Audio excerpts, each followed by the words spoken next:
Empezamos una nueva edición de Café Mercosur, este espacio en el que nos proponemos analizar la realidad de los países de la región con un foco en los aspectos jurídicos. Hacemos este programa desde Rosario, Argentina, quien les habla, Osvaldo Di Princio y Daniela Burlini, y de San Pablo, Brasil, Ramiro Cayano Blanco. Este programa se transmite por RCA, radio oficial de Resistiendo con Aguante, y también por la radio Las Voces del Muro. Los programas anteriores se encuentran en iVoox y en iTunes como Café Mercosur. También nos pueden encontrar en www.cafemercosur.com y en las redes sociales, Facebook y Twitter, también como Café Mercosur.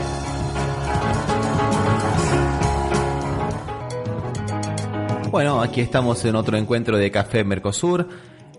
¿Qué tal, Osvaldo? ¿Cómo te va? ¿Cómo andan las cosas por Argentina? ¿Qué tal, Ramiro? ¿Cómo estás? Bien, ¿cómo va?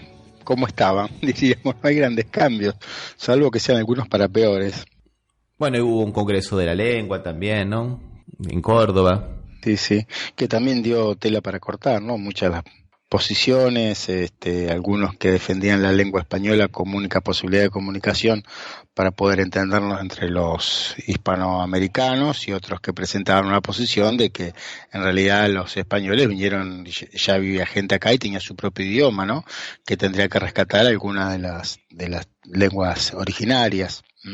Con relación a eso me gustaría decir una sola cosa, Osvaldo. Los lingüistas nos estamos durmiendo y no sabemos hacer críticas como corresponde, porque fue la Asociación de los Antropólogos la que dijo que en todos los países latinoamericanos la lengua española coexistía con otras lenguas indígenas. En Argentina son 32 más o menos.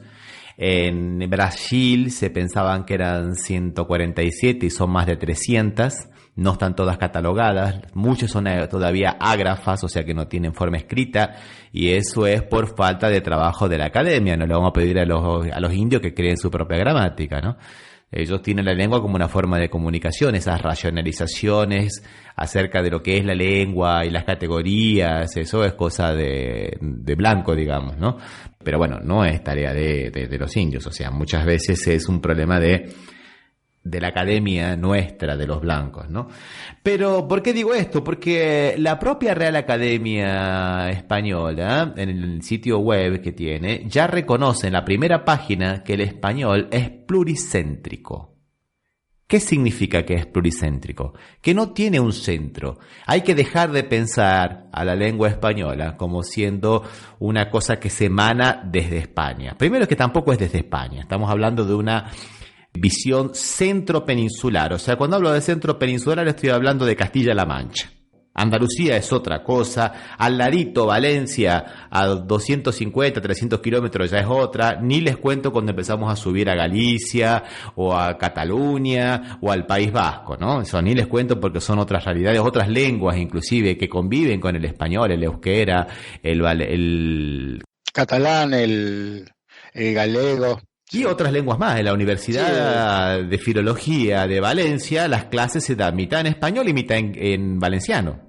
Sí, no, pero inclusive a veces he escuchado opiniones de algunos desde acá, o discursos que se hicieron en la academia, y que hablaban de una manera que para el rey de España, como diciendo, acá todos hablamos español gracias a ustedes, cuando ni en la España misma, como vos bien dijiste, se utiliza el español solamente.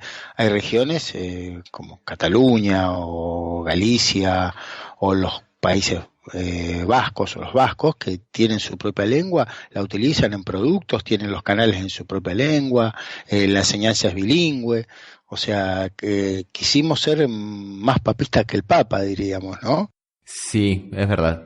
Pero siempre es importante, y podríamos recordar que ya de los que se hicieron dos en la Argentina, el otro se había hecho en Rosario, donde fue muy famoso el discurso que dio Fontana Rosa sobre las malas palabras. Es un autor, hacía historieta, pero también es autor de novelas y cuentos, rosarino, y le gusta escribir mucho sobre fútbol, entonces él habló de lo que eran las malas palabras. Como en este se destaca las palabras que dijo Dolina y que dijo escritor, habló muy bien, y habló también sobre eso, sobre diversidad cultural, sobre el lenguaje inclusivo y todo eso. Realmente fue muy lindo, ¿no? Sería lindo que se vuelvan a repetir, pero como vos bien dijiste, muchas veces choca con la academia, la academia oficial, ¿no? que tampoco es la academia oficial, Osvaldo, ahí me quería referir. Porque la Academia Oficial reconoce que el español se genera en varios centros y que el español no es el español de España, sino que el español es tanto es así que la Real Academia Española últimamente todas las publicaciones que hace las hace con las 19 academias respectivas de los países latinoamericanos. O sea, vos fijate el diccionario panhispánico de dudas, por ejemplo, el nuevo diccionario de la RAE, lo realiza la RAE, que es la Real Academia Española, con las 19 academias latinoamericanas, entre las cuales está la de Argentina, la de México, la de Uruguay y todas las otras, ¿no? Porque no se puede pensar más el español como que como que tiene un centro de nacimiento, por eso que es pluricéntrico. Lo que pasa que del dicho al hecho hay mucho trecho. Y hay una cuestión de marketing que siempre lo ha sabido utilizar muy bien España. El examen el examen de proficiencia en lengua española, el DELE, del cual yo fui varias veces examinador, ¿no? Le deja mucho dinero a la corona española, se calcula que son aproximadamente 100.000 millones de euros por año, están en todo el mundo. Por otro lado está el otro que es de Argentina, que compite con ese, que es el CELU, el Certificado de Español Lengua y Uso, y algunos otros más. Entonces, por ejemplo, los españoles cuando van a vender su curso, su examen, dicen, no, pero el nuestro es el de España, porque el de España es el donde se habla mejor español y todo eso. Y vienen los colombianos y dicen, no, la variante nuestra es la mejor variante, entonces vengan a estudiar a Colombia y hagan los cursos de Colombia. Y vienen los mexicanos y dicen, no, la mayoría de las películas están dobladas al español de México, porque el español de México es el mejor de todo. Vengan a estudiar español a México, que van a aprender el mejor español. Y cada uno trata de, digamos, vender su sardina, digamos. Pero lo que pasa es que hay un gran negocio por abajo. Pero, digamos, científicamente ya no se puede sostener más que el español nace en España, o sea, el español de España, ¿no? Sí, pero vos bien dijiste, justamente estaba pensando en eso cuando vos sacaste el tema, que realmente también es un negocio económico muy importante para España, porque ellos siguen insistiendo y estos congresos a veces ayudan un poco a eso también, Ramiro, a que como que la Real Academia Española sea la que maneja el verdadero español y la que enseña el verdadero español. No sabía que movía tantos millones de euros, Sinceramente no conocía el dato, pero realmente es muy importante. 100.000 millones de euros, dijiste algo así, Ramiro. Sí, muchísimo. Principalmente en un mercado que se les abrió, que es el mercado chino. El mercado chino se les abrió, los chinos quieren que el español venga de alguna manera a sustituir el inglés como segunda lengua, además del mandarín y del cantonés, ¿no? Sí, y en Europa también hay mucho, los centros Cervantes están en el mundo entero, y baste una sola aclaración para que veamos más o menos cómo se maneja. Los centros de Cervantes, los institutos de lengua, no pertenecen al Ministerio de Educación de España, pertenecen al Ministerio de Relaciones Exteriores. Sí, está bien. Forma parte de su política exterior, diríamos. Lo que a veces molesta un poco que los de acá le hagamos propaganda a esa política exterior, ¿no? Con las palabras que dijo sobre todo el presidente argentino en la inauguración, o sea, parecía que era un órgano de difusión de los institutos Cervantes, ¿no? Cuando hablaba de que los argentinos hablemos argentino, que los bolivianos hablemos boliviano, los uruguayos uruguayo, siendo que hablaba de categorías que son postcoloniales, porque acá en América no existía Argentina, Bolivia y Paraguay, sino hasta después de la colonia. Sí, efectivamente. Osvaldo, te propongo que después de esta pequeña charlita, esta pequeña digresión muy, muy interesante, escuchemos un tema musical de Humahuaca Trío que se llama Originario. ¿Vamos? Dale.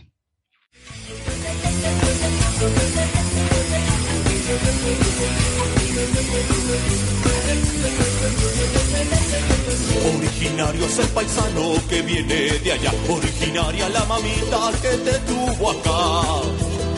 Originarios papá y mamá, originarios los zulúes, Simón Pérez y Arafat, Evo Morales, Maradona, Frida Kahlo y la Once. Originarios como usted, originario es el comienzo, raíz del mundo, un fundamento. Pachamama, abuela eterna de todo ser sobre esta tierra. Todos somos originarios, de algún lado somos todos. Todos Todos somos originarios, de algún lado somos todos. Todos somos originarios, de algún lado somos todos. Todos somos originarios.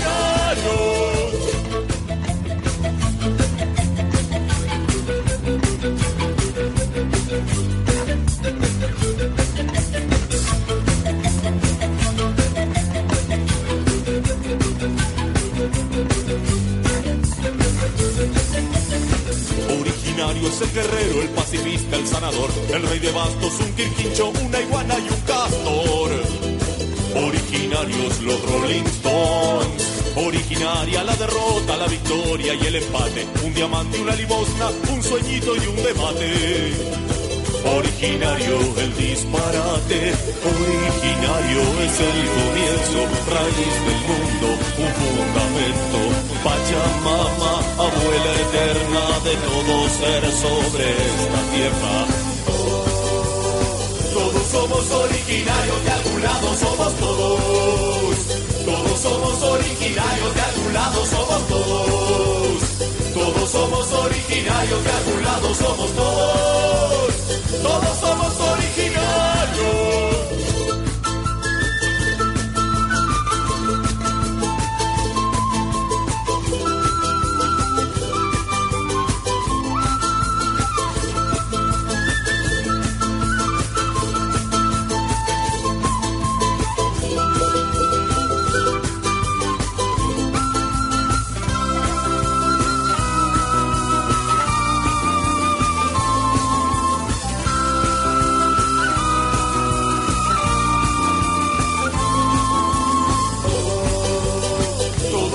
Originarios, de algún lado somos todos.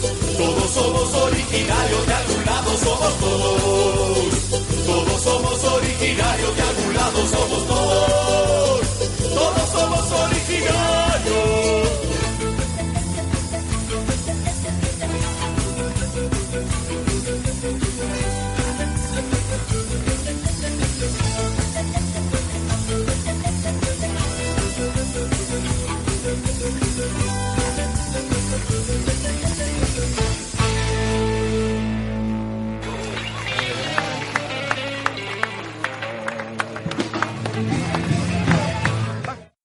Bueno, Osvaldo, esto que escuchábamos era el trío Humahuaca y el tema Originario. Bien al tono con lo que estamos hablando, Ramiro, realmente, ¿eh? Sí, la verdad que sí. Pasamos ahora a la realidad, Osvaldo. Qué pena, estaba tan lindo hablar de lingüística.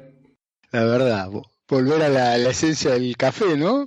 El tema que vamos a tratar es una noticia acá de Brasil, una noticia de terror.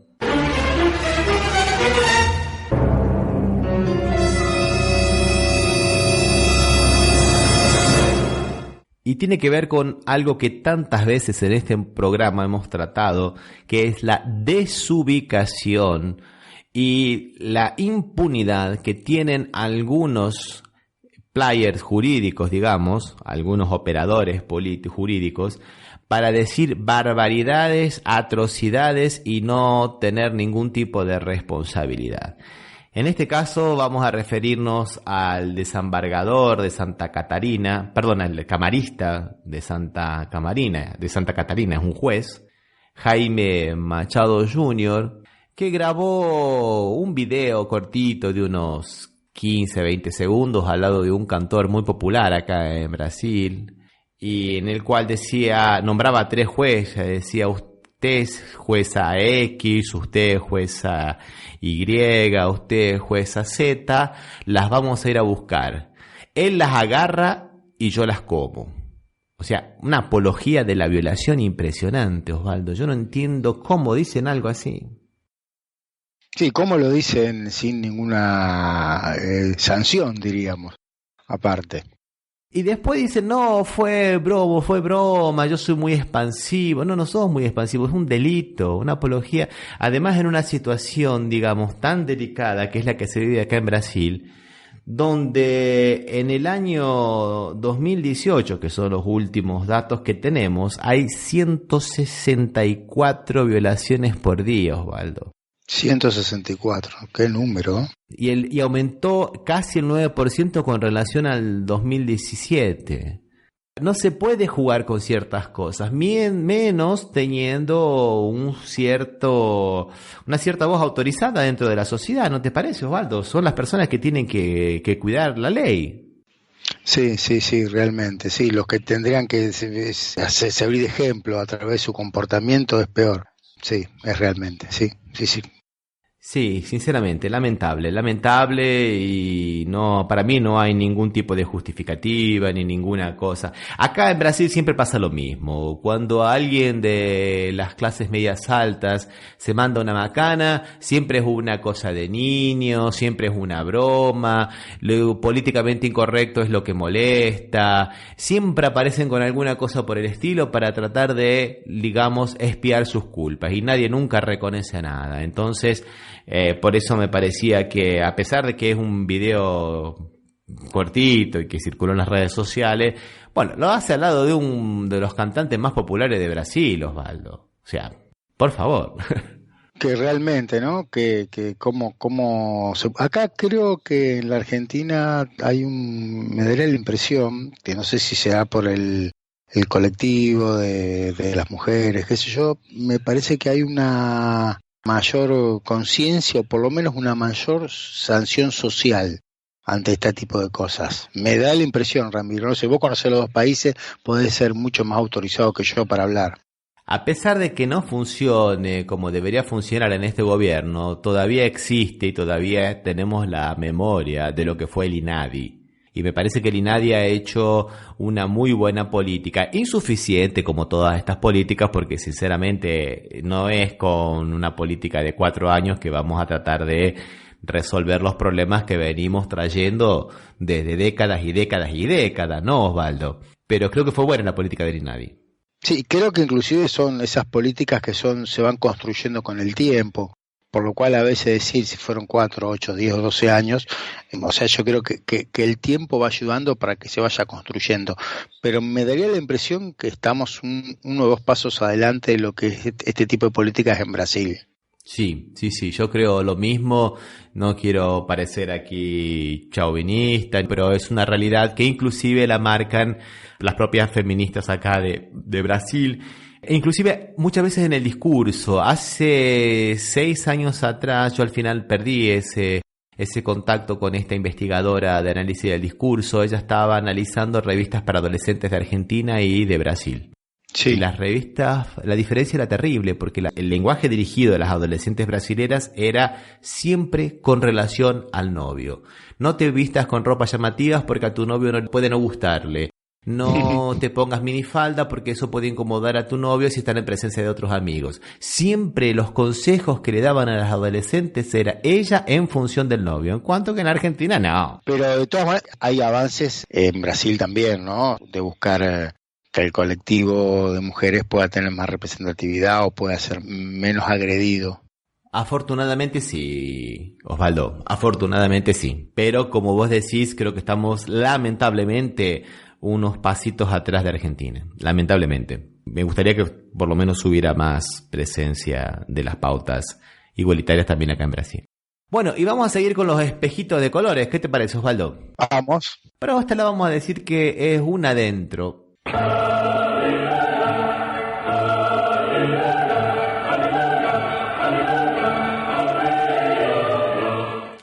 Y es que resulta que, como habíamos hablado en los programas anteriores, frente al desgobierno de este nuevo gobierno de Jair Bolsonaro, que no se sabe para dónde va, que desagrada a propios y ajenos, a griegos y a troyanos, ha querido, digamos, vendernos, hacer una especie de cortina de humo, una caja china, espejitos de colores para encandilarnos, y ha inventado la conmemoración del 31 de marzo, que fue cuando en el año 1964 se dio el golpe de Estado que inició una dictadura de 21 años, ¿no?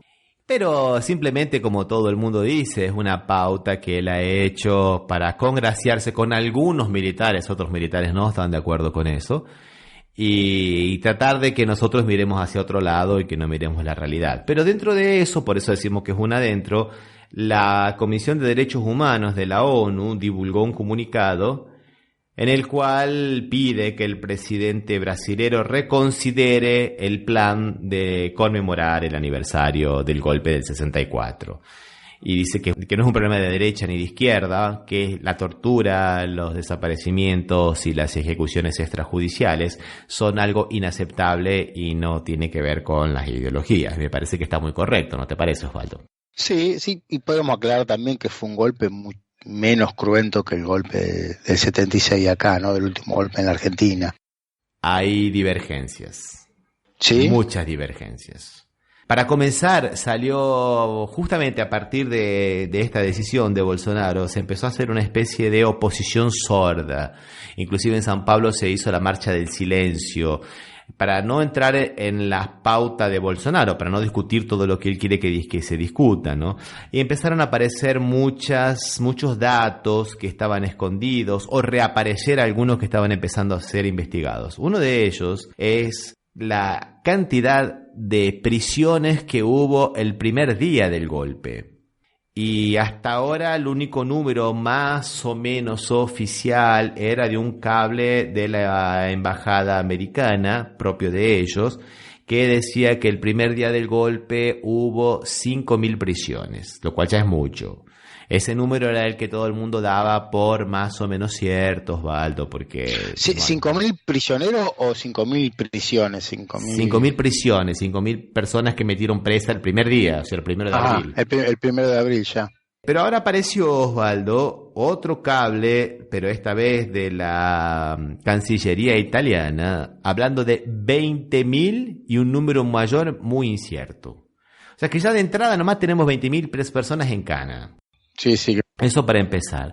Personas desaparecidas, contabilizadas, hay nada más que 464, 469, alguna cosa por el estilo, no llegan a 500, contabilizadas. Pero se calcula que los indios que mataron para hacer la Transamazonia fueron más de 8.000, números por abajo. Acá en el cementerio de Perús, en un barrio acá de la zona norte de la ciudad de San Pablo, se encontró una fosa común con más de 1.500 cadáveres. Ya de esos 1.500 cadáveres, 70 figuran dentro de los desaparecidos contabilizados, blanqueados, digamos. El resto todavía no se sabe quiénes son. Y acá no se sabe qué es lo que ocurrió en los famosos barcos prisiones, que hubo por lo menos 3 funcionando. Y bueno, eran terribles, ¿no? Eran centros de tortura. Y, o sea, está muy mal contada esa historia porque no se ha investigado, Osvaldo. Entonces, por eso digo que algunos historiadores que comparan las dos dictaduras, la de Argentina y la de Brasil, se animan a decir que fue más o menos muy parecidas en cuanto al terror que implantaron. Lo que pasa es que en Brasil no tuvieron que hacer desaparecer tanta gente, porque al prolongarse en el tiempo, ellos podían tener el servicio de contrainteligencia viendo qué es lo que hacían las personas sospechosas. Mientras que en la Argentina, por el motivo de Carter, que no permitía que se violara tan abiertamente los derechos humanos, la idea era hacerlos desaparecer rápidamente. O sea, por eso digamos que fue más abrupta, pero no sé si fue más cruel. No, está bien, es importante que puedas decir esto, porque en realidad la imagen que yo siempre había tenido me había parecido que la dictadura ya no había sido tan cruenta como la de acá, ¿no? Pero puede ser que en la Argentina se hizo bastante más rápido que en Brasil, ¿no? Desconocía, pero bueno, es importante tocar este tema porque un poco somos más parecidos de lo que pensamos. E inclusive, Osvaldo, hasta tal punto es tan cierto lo que estás diciendo, que salieron a la luz unas investigaciones que se vienen realizando hace algunos años, donde también hubo apropiación de bebés y adolescentes, de gente cuyos padres habían sido desaparecidos y que se los dieron a otras familias para que los cuidasen dentro del mundo occidental y cristiano, como hicieron en Argentina, ¿no? Ya hay 19 casos contabilizados, pero se sospecha que son muchos más. Sin contar que allá, como habíamos hablado, a diferencia de la Argentina, no está organizado un sistema centralizado de registro de las personas como hay acá nacional, sino que queda muy librado a que se haga ante un escribano, ante un notario, ¿no? Que eso facilitaría que sea más difícil el seguimiento del niño, ¿no, Ramiro? A eso agregale, Osvaldo, que mucha gente que desapareció, no desapareció solo por obra del Estado, sino también por muchos civiles a los cuales el Estado les daba armas y funcionaban como fuerzas tipo paramilitares. Y eso es una cosa que no se mantiene registro. Claro. Bueno, imagínate lo que pasaba en el campo, ¿no, Osvaldo? Sí, no, me imagino en los lugares más alejados, si todavía la represión sobre esos lugares es importante y la matanza indiscriminada es importante, me imagino lo que estamos hablando de 64. No, realmente... Exactamente, Osvaldo. Y aparte por otro dato también que nosotros habíamos dicho, ¿no? O sea, hasta el 2006 que comenzaron los planes de asistencia familiar, se calculaba que el 10% de la población no tenía documento. Imagínate vos hace 50 años atrás, ¿no? Mucho menos. Muy bien, Osvaldo, ¿qué te parece si escuchamos otra canción entonces? Dale. Vamos con los tequis que habías propuesto vos y la marcha de la bronca, ¿qué te parece? Vamos a escuchar una versión nueva de una canción muy vieja.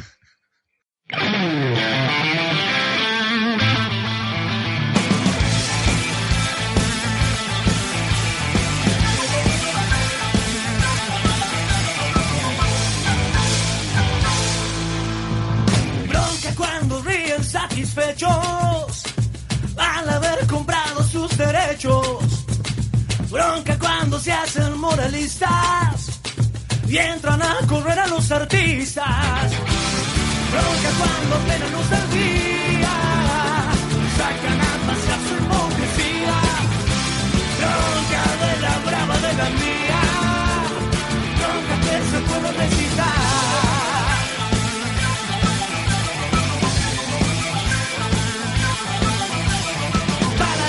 Toman lo que es nuestro con el guante de disimular. Para el que maneja los violines de la marioneta universal. Para el que ha marcado las barajas y recibe siempre la mejor. Con el espadas nos domina y con el de bastos entrará. No puedo ver tanta mentira organizada sin responder con voz ronca, mi bronca, mi bronca.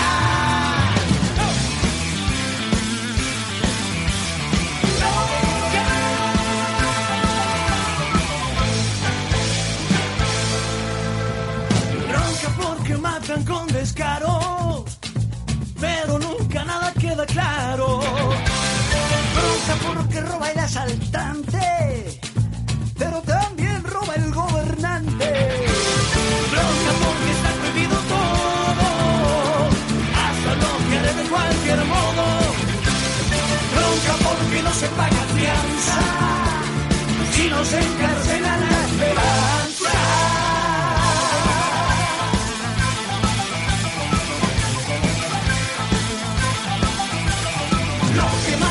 Tienen este mundo repodrido y dividido en dos. Culpa de su afán de conquistarse por la fuerza o por la explotación. Bronca pues entonces cuando quieren que me corte el pelo sin razón. Es mejor tener el pelo libre que la libertad con fijador.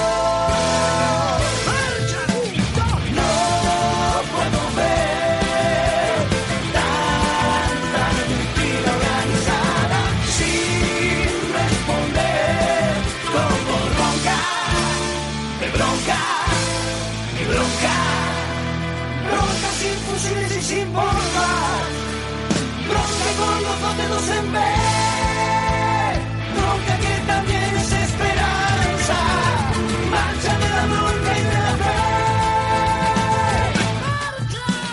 No puedo ver tanto desastre organizado sin responder como bronca, mi bronca, mi bronca.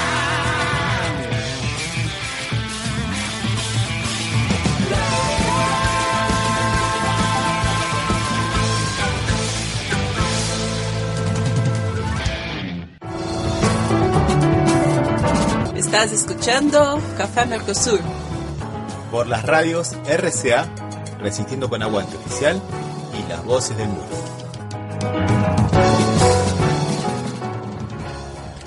Bueno, muy linda versión, Osvaldo, muy linda versión. Sí, la verdad, bastante actualizada, ¿no? Con música del altiplano. Bien, vamos a ver otra noticia más y después vamos a entrar a hablar de nuestro tema, Osvaldo, pero me quería ponerle un poco en contexto a esta noticia, que podríamos decir cómo el neoliberalismo hace su campaña proselitista a costa de los pobres incrédulos. Entonces me recuerdo en los años 90, ¿te acordás, Osvaldo, cuando venían un montón de migrantes croatas a la Argentina, porque supuestamente en la época de Menem la Argentina estaba muy bien y la pobre gente se quedaba a pedir limosnas en las ciudades, ¿te acordás, Osvaldo? Sí. Y venían a pasar hambre, porque en Argentina en ese momento cada vez la desocupación aumentaba, el paro aumentaba.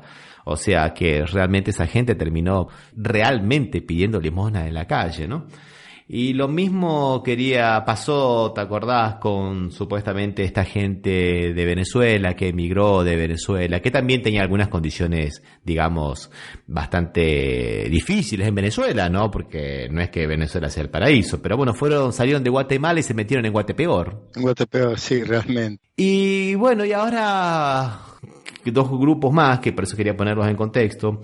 Uno es de 300 y 400 militares venezolanos que el día 23 de febrero, cuando fue el llamado a desertar que le hicieron desde los Estados Unidos vía Colombia, esta invitación que los iban a contener y todo lo demás, bueno, están pasando hambre, no tienen ni dónde dormir. Al principio los habían puesto en hoteles bastante pobres en Colombia, ahora están virtualmente en la calle y van a ver si los pueden destinar a Chile para que vayan a trabajar porque Chile también recibe bastantes migrantes, ¿no, Osvaldo?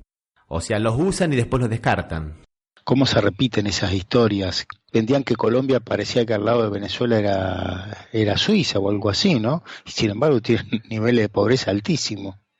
Sí, es verdad. Y bueno, todo esto era para hablar un poco del tema de los médicos que han quedado acá en Brasil después de que terminara el programa Más Médicos, el gobierno cubano, porque cuando asumió Bolsonaro eran tantas las amenazas que recibían que decidieron terminar un programa de asistencia médica por el cual Brasil pagaba, lógicamente no era gratuito, a 8.500 médicos acá de cubanos que fueron a los lugares de las periferias y del norte de Brasil, lugares donde los médicos brasileños no querían ir. De esos 8.500, algunos, digamos, sucumbieron a los cantos de sirena del gobierno de Bolsonaro y decidieron quedarse porque les prometieron que iban a poder hacer la revalidación de su diploma aquí en Brasil y trabajar tranquilamente acá en Brasil. Bueno, ¿qué ocurrió? Nada de eso fue verdad.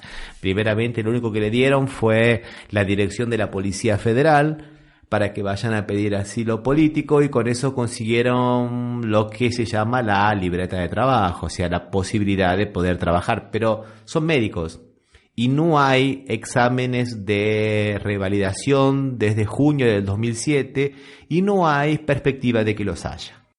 Y esta gente está sin trabajar, que están en el sistema precario por sobretitulación. Cuando van a pedir un trabajo en una tienda, le dicen, pero usted es médica, no le puedo dar trabajo de vendedora. Claro, sí. Había un proyecto parecido con Venezuela, también tenía Cuba, que también tenía muchos médicos, que ese todavía creo que sigue vigente, ¿no? Sigue vigente, inclusive ahora los médicos cubanos están trabajando en África, pero ahí en África posiblemente sea gratuito, porque los cubanos tienen, digamos, dos sistemas, uno que es pago, como el que le ofrecían a Brasil, y otros que son de ayuda humanitaria. Creo que el de Venezuela era por intercambio de petróleo, algunas cosas así, no era totalmente gratuito. Sí, era pago, pero no era pago el sistema, O sea, Venezuela pagaba o paga, no sé, por estas prestaciones de servicios, porque eso le había servido para reducir la mortalidad infantil y la atención médica, como bien vos dijiste, Acá los médicos también tienen la costumbre de recibirse y quedarse en las grandes ciudades y no ir a los lugares donde más se necesitan, más si no los obligan a hacer residencia en algún lugar, ¿no? Sí, es verdad, Osvaldo, tenés razón. Bueno, ¿te parece que escuchemos otra canción y después pasamos al tema principal que veíamos hoy, que es el hambre en Argentina y en Brasil? Vamos. Bueno, vamos a escuchar entonces un tema de Arbolito que se llama Baila Baila. Tusunavia la kunandia, Rikcharikuspa, Tantanakusan, Tusunavia la kunandia, La Pacariaspa, Unanakuspa, Ujuchu, Ijalpa, Manatingichu, Manatingichu, Ujuchu, Ijalpa, Manatinguchu, Manatinguchu, baila, baila el continente, el Tincuboy, despertándonos, contagiándonos, baila, baila el continente, el Tincuboy, agitando, enamorándonos, un pedacito del planeta que no pudiste, no pudiste, no, un pedacito del planeta que no pudieron, no pudieron.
Bueno, Osvaldo, vamos a la parte del programa que tiene que ver con la pobreza y los espejitos de colores. Vamos a presentar vía Skype al expresidente de Ecuador, Rafael Correa. Aquí en la Argentina hay un dato que preocupa, 13 millones de argentinos no pueden comprar alimentos, por eso merenderos y comedores son contenedores de esta crisis. ¿Qué apreciación tiene, qué información le llega a usted sobre lo que está pasando en la Argentina bajo el gobierno de Mauricio Macri? A ver, un preámbulo, ¿no?, sobre pobreza, perdónenme, de formación profesional, hay 3 formas de medir la pobreza, 3 formas básicas, lo decía el señor analista. Por ingresos, que no es muy exacta, porque puede ser que una familia gane mucho y tenga que pagar todo, ¿no? Salud, educación. Otra es por consumo, lo que consume esa familia, un poco más cercana a la realidad. Y la nueva forma de medir pobreza, fruto de los trabajos de Amartya Sen, premio Nobel hindú, es la pobreza multidimensional, que es lo que mencionaba, que me parece que la Universidad Católica está utilizando, que considera ingreso, pero parcialmente, pero considera tener acceso a agua potable, alcantarillado, tiene baño, no la vivienda, etcétera. La pobreza multidimensional. Y en realidad es como la de Argentina, como la de Ecuador, países en vía de desarrollo, el principal indicador de la calidad de las políticas económicas no debería ser el riesgo país, la inflación, esos son medios para alcanzar fines. El principal indicador debería ser la reducción de la pobreza y sobre todo de la pobreza absoluta. No se puede hablar de éxito de la política económica cuando está aumentando la pobreza. Además, no hablemos solo de técnica, hablemos de ética. Por primera vez en la historia de la humanidad, y especialmente América Latina, la pobreza no es fruto de escasez de recursos, no es fruto de las grandes hambrunas de la Edad Media, es fruto de sistemas perversos, excluyentes, con lo que ya produce América Latina, y una distribución menos mala de la riqueza y el ingreso, se pudieran eliminar toda forma de pobreza de la región.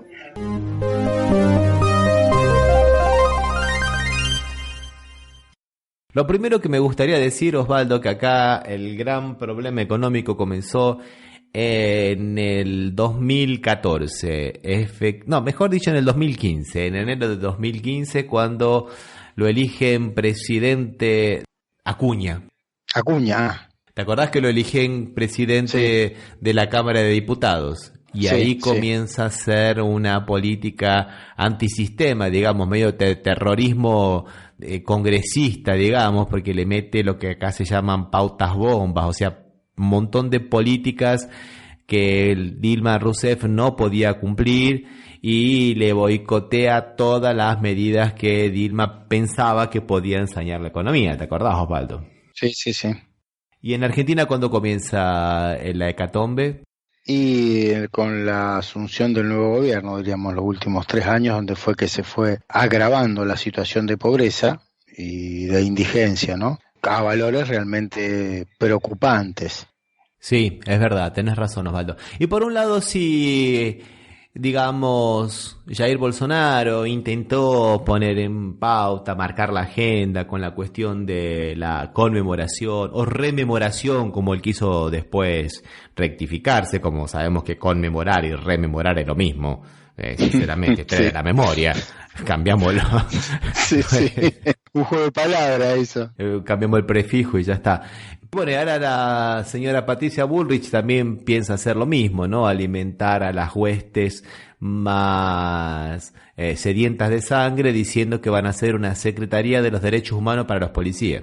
Yo creo que algunos sectores acá en la Argentina están muy atentos a lo que va haciendo Bolsonaro y lo quieren replicar acá. Yo no sé si con eso pretenden que van a ganar las elecciones como las ganó Bolsonaro, porque cada vez que toma una medida Bolsonaro, acá hay alguno que la reivindica o como una parte integrante del gobierno que la quiere aplicar abierta y descaradamente, ¿no? Como el caso de Patricia Bullrich. Bueno, viste que a Patricia Bullrich le dijeron medio en tono de chicana, medio en tono de broma, si ella no era la Bolsonaro de pollera, y ella se sintió muy cómoda en eso. Dice, sí, yo me siento muy cómoda en esa calificación, ¿no? Creo que están, como digamos, de salto por un bizcocho, esperando que se le digan que se parece porque creen que de esa manera van a poder ganar la elección. Pero bueno, la verdad está a la vista y se ve tanto en Argentina como en Brasil. Creo que en Argentina se ve cada vez más gente en situación de calle, familias porque no pueden pagar una renta, un alquiler de una vivienda, ¿no? Y lo mismo pasa acá en Brasil, crece muchísimo eso, y eso creo que vale más que 1000 palabras, ¿no te parece, Osvaldo? Sí, realmente acá sobre todo se ve un crecimiento importante en la pobreza, o sea, la indigencia no ha evolucionado tanto como la pobreza, lamentablemente. Nos estamos viendo que tenemos la misma cantidad de indigentes, sin embargo son más que la medición más alta que hubo en los últimos 3 años, fueron las de diciembre de 2018, pero no aumentó tanto como la pobreza. La pobreza realmente da temor y da miedo pensar lo que va a seguir pasando. Y te digo más, un tema que no se está analizando. En realidad, teniendo trabajo registrado, los dos mayores porque se toman los hogares, ¿no? Que son 4 personas, 2 adultos y 2 menores, teniendo los 2 adultos trabajo registrado y ganando el mínimo, no están por debajo de la línea de pobreza. O sea, ni aún con el mismo con el trabajo se puede salir de pobre hoy por hoy en la Argentina, cosa que sí no había pasado nunca. Y es interesante lo que estás diciendo, Osvaldo, porque la inflación el año pasado de Argentina fue del 47,6%. Vamos a repetirnos para que los que nos escuchen afuera, no estamos hablando de Venezuela, hablamos de Argentina. Inflación oficial del INDEC, el Instituto Nacional de Estadísticas y Censo, fue del 47,6% en el año. Pero los alimentos y los servicios esenciales subieron mucho más. La salud, por ejemplo, tuvo un incremento de casi el 50%, o sea, el 49,8%, o sea, el 50%. Los alimentos subieron el 51,2% en promedio. Con lo cual quiere decir que algunos alimentos, por ejemplo, los calamares subieron menos. Sí. Los productos que son populares, diríamos, para consumo de la mayoría, son los que más influencia más han aumentado de precio, ¿no? Todo lo que sea productos lácteos o farináceos o la carne, que son los que consumimos la mayoría de los argentinos, son los que más han aumentado, ¿no? Y el transporte subió el 67,7%. O sea, lo que decís vos, Osvaldo, una persona que va a trabajar le cuesta mucho más ir al trabajo. Sí, realmente. Y te cuento, Ramiro, para ser pobre, un grupo familiar tiene que ganar 27.570 pesos. Y para ser indigente tiene que ganar menos de 11.117. Bueno, el salario mínimo vital y móvil, en realidad cambió en marzo, era 11.300 pesos. O sea, lo que yo te decía, una familia con que trabaje solamente uno de los adultos, a gatas no es indigente. Qué bárbaro. Por lo cual ya el trabajo dejó de ser el movilizador social, el que nos iba a sacar. O sea, lo contrario que dijo el gobierno, que iba a ser un gobierno que iba a favorecer el trabajo, el empleo y toda esa mentira que dijo. Vamos a generar más de 2 millones de puestos de trabajo. Queda al descubierto cuando se ven los datos, o sea, lo único que hizo fue deprimir el salario y aumentar la desocupación. Con la depresión del salario hace que ni una familia, los dos trabajando, pueden no ser pobres. Y siempre hablando de trabajo registrado, Ramiro. O sea, estamos hablando de un trabajo, un empleado de comercio, esos trabajos, pero no estamos hablando del trabajo no registrado. Si la familia tiene 2 trabajadores, trabajo no registrado o pseudo trabajo, como son las locaciones de servicio, monotributo, del que perdió el trabajo y se dedica a vender ropa por la calle o a vender torta frita o a vender pizza, no llega a ese valor todavía, o sea que ni siquiera, o sea, dejó el trabajo de sea capaz de crear movilidad social en la Argentina. Y tal como ocurre en Brasil, Osvaldo, la situación preocupa más a los jóvenes. En Argentina el 46,8% de los niños menores de 14 años son pobres y 1 de cada 10, casi el 11%, no tiene ni siquiera cómo alimentarse y son indigentes. Acá en Brasil pasa más o menos lo mismo. Quiero aclarar que nosotros estamos hablando con los datos que se conocieron ahora en la encuesta trimestral, ¿no, Osvaldo? Referentes al mes de diciembre, porque en estos 3 meses aumentó muchísimo eso, ¿no? Sí. Sí, inclusive yo los datos que tomé fueron el semestre del INDEC, también datos oficiales, no estamos usando ni el cohete a la luna, ni datos de la Nueva Izquierda, nada, son datos del organismo del Estado, ¿no? Ya nos hemos dado cuenta en los últimos casos, Ramiro, que tomar los datos oficiales, que seguramente encubren algún dato de la realidad, porque yo ni aún con estos datos que son horrorizantes, el 32% de las personas es pobre, estamos hablando de 31 conglomerados urbanos, que es lo que toma el INDEC. No estamos hablando ni en el campo, lo que hablamos un poco en Brasil también, Ramiro, ¿no? Ni el campo, ni los lugares más pobres. Estamos hablando de los conglomerados de Argentina, que son los de más importantes, entre los que está Ciudad Autónoma de Buenos Aires, Gran Buenos Aires, Rosario, Córdoba, Corrientes, Mendoza, o sea, tomando, y si creo que si los datos se tomaran de la totalidad del país, serían peor que estos. Los datos que se toman acá en Brasil son lo que se llama la estadística de hogares continuos, o sea, se hace un seguimiento de un determinado número de familias representativas de varios sectores sociales y ve cómo más o menos evolucionan. Y en los 4 años, desde que comenzó a hacerse la campaña anti-Dilma, por ejemplo, hablando de los jóvenes, ¿no? El número de jóvenes en Brasil que desistieron de buscar empleo saltó de 600.000 a 1,8 millón de personas. 600.000 representaría algo como el 7%, y ya 1,8 millones de personas, estamos hablando de el 2% del total de los trabajadores. Esto es el número de jóvenes que no busca más trabajo, y estos supuestamente no entran en los números de la desocupación. Ya no figuran como desocupados porque no buscan trabajo.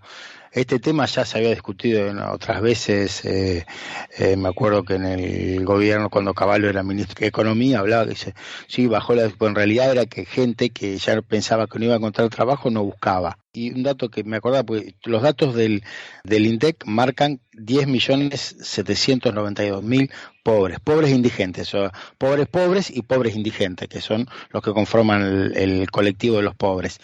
Pero para la UCA son 12.700.000 los pobres, o sea, 2 millones más todavía que lo que dice el INDEC. Porque te decía que los datos del INDEC, tomamos los datos oficiales que son los que tenemos, pero si lo comparamos con la Universidad Católica Argentina, Pontificia Universidad Católica Argentina, que hace años que viene haciendo los niveles de pobreza, dice que estos datos no son verdaderos, porque casi es un 20% más la cantidad de pobres que lo que dice el INDEC. Sí, es verdad, Osvaldo, y está muy bien lo que trajiste de los números de la UCA, de la Universidad Católica Argentina, porque eran los que usaba la oposición para criticar al gobierno del kirchnerismo, que también los tenía bastante pintados, ¿no? Por eso inclusive hubo una especie de interna, ¿no?, entre Moreno y Kicillof. Moreno era el que estaba y que, según él, la pobreza era del 7%, ¿no? Sí, dejó de medirlos inclusive en un momento. Kicillof dejó de medirlos porque cambió la metodología, y para que no hubiera un contraste entre el 7% y el 17 o el 16, que eran por ahí lo más real, los dejó de medir. Y en ese momento la UCA, la Universidad Católica Argentina, hablaba de que era un 20%, y era lo que todos los otros institutos que medían la pobreza decía, que cuando dejó el gobierno Cristina Kirchner en diciembre del 2015 era del 20%, y ahora estamos hablando del 32%, y algunos están hablando que en estos últimos 3 meses del 35,8%. No, sí, datos realmente que dan miedo, o sea, ya el 20 es una cifra alta, pero parecería que fuera más tolerable, ahora el 32 o el 35%, y cuando te digo más, cuando ni aún con trabajo pues deja de ser pobre, que eso sí no había pasado en el gobierno anterior. Ahora lo terrible de todo esto es que ni aún con trabajo deja de ser pobre, por lo cual qué ganas da de trabajar, o qué ganas de da si ni siquiera con trabajo, porque los trabajos que se empiezan son siempre de baja remuneración, muchas veces en negro, ni eso mismo te asegura salir de ser considerado pobre, ¿no? Realmente creo que estamos en una situación bastante compleja.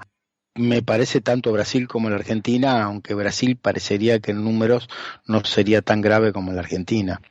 No, es grave sí, Osvaldo, es grave sí, porque el desempleo está muy alto acá en Brasil. Saltó del 4,3 cuando, digamos, Dilma inicia su segundo mandato, inicia con muchas comillas, ¿no? Como dijimos, no dejaron hacer absolutamente nada. Sí. Y hoy estamos en el 13% prácticamente. Y eso hablando con estos números, digamos, bastante dibujados, porque acá entran, dijimos, los que no buscan trabajo no entran en el desempleo.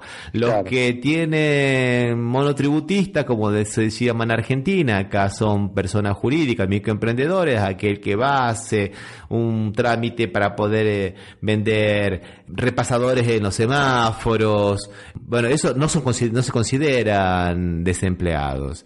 Y la inflación en Brasil no es tan grande, pero la inflación de los trabajadores sí, porque el alimento y el transporte sube mucho. La nafta también ha subido bastante, y esa es otra cosa. En Argentina la nafta se ha disparado de nuevo, porque sube el dólar, sube la nafta, baja el dólar, pero como viene la inflación, sube la nafta. Sube la nafta, sí, no, realmente. A tal punto, cosa que he escuchado y que no lo puedo creer, Paraguay, que no produce nada de petróleo, tiene el combustible más barato que Argentina. Realmente es difícil de creer, ¿no? Sí.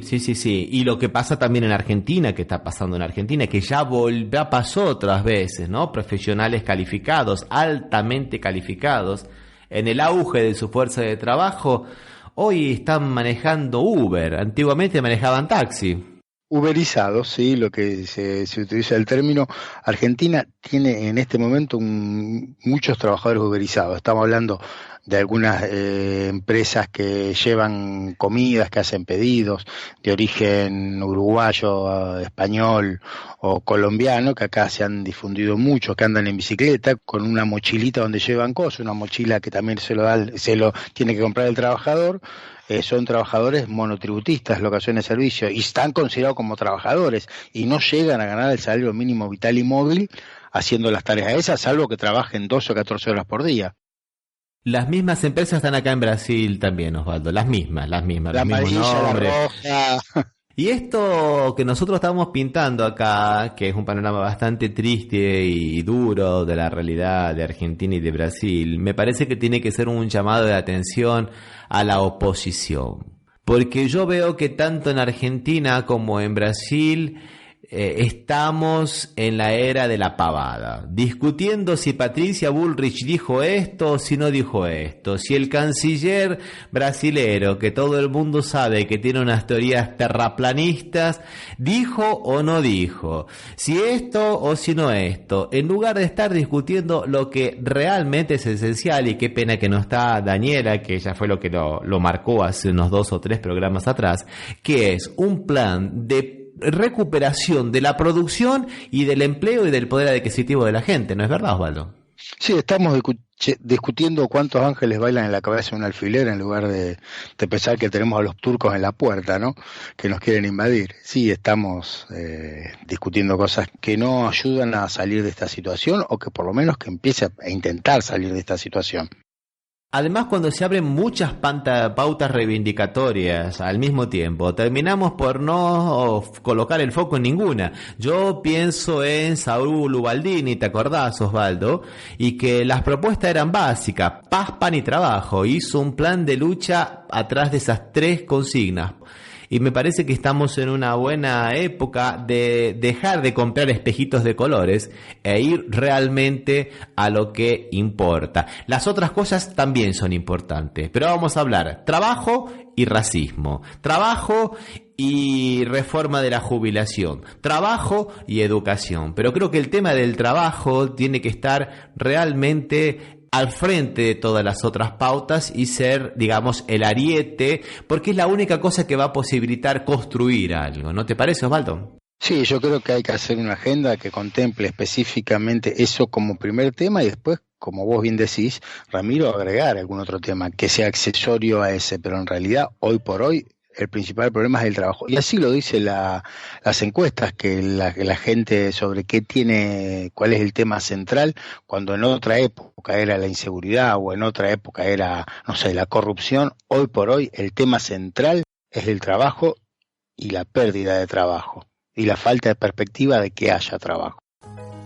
Bueno, Osvaldo, se nos ha acabado el tiempo. Vamos a tener que dejar por aquí Recordamos que este programa se emite por las radios RCA, Resistiendo con Aguante, y la radio Las Voces del Muro. Y que nos pueden seguir en las redes sociales, Facebook y Twitter, como Café Mercosur. Y que también pueden visitar nuestra página www.cafemercosur.com o escribirnos a nuestra dirección de correo electrónico contacto@cafemercosur.com. Osvaldo, hasta la próxima, un abrazo. Hasta la próxima, Ramiro, un abrazo.